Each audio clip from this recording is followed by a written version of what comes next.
Okay, so I just want to take a minute to kind of explain to you what to expect on Wednesday for your reading mock test. And so the reading's going to be something that you've been doing for a while. It's not near as different as the writing test is. So I just kind of want to show you what is the paper's going to look like, about how many stories you're going to have, how many questions there are, and those kinds of things. So this is what the front will look like, just like the writing, except for it will say reading.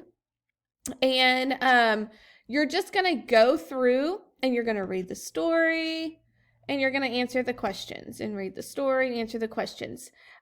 Just like you would. I do want you annotating as you're reading. I don't care if that is with words or a picture.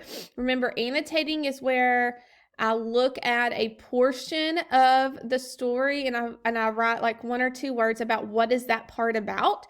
So when I need to go back to that story, I can think, okay, this was about this, and I'm not having to reread and get my brain even more tired than it already is.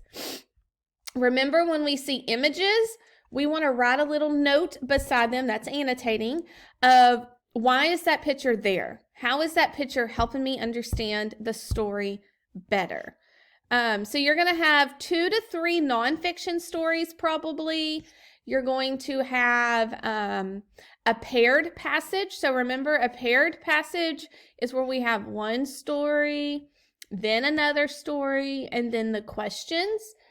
Remember, our strategy to attack a paired passage is I read the first story and go answer the questions that go with that story first before I read the second story. Because if I just go straight to the second story, then I'm going to get confused about what goes with what.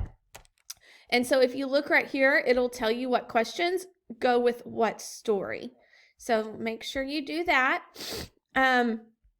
Then you're going to have the paired passage questions where you're going to take both of those stories and you're going to talk about how are they the different and how are they the same. And that is where we can use some checks and X's strategy. Is this true for the first one? Yes or no. True for the second one? Yes or no. And whichever answer choice has 2 checks, that is my answer. You're going to have a poem.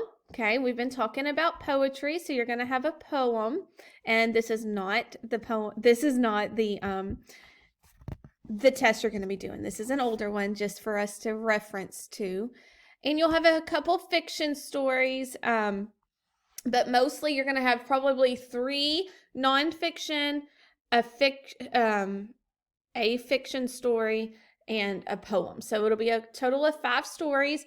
And it will be 36 questions long. So if you're somebody that gets tired really easy, then maybe between each story, you get up, walk to the bathroom. Even if you just like take a little walk to the bathroom and wash your hands and come back or something like that, just to give your mind a little break. So whatever you need to do to help not feel like this is just so much and I'm overwhelmed.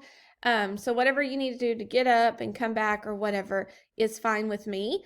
But I want you to make sure you're circling keywords in the question. You're marking out keywords in the answer choices. And the number one thing I can say, use the dictionary. Okay? Like this question right here. You should not even guess what that means. You should look it up in the dictionary. It's a free answer. Free answer. Okay? So, I really can't think about anything else. We've done reading passages. You've been doing reading passages for the last couple of years.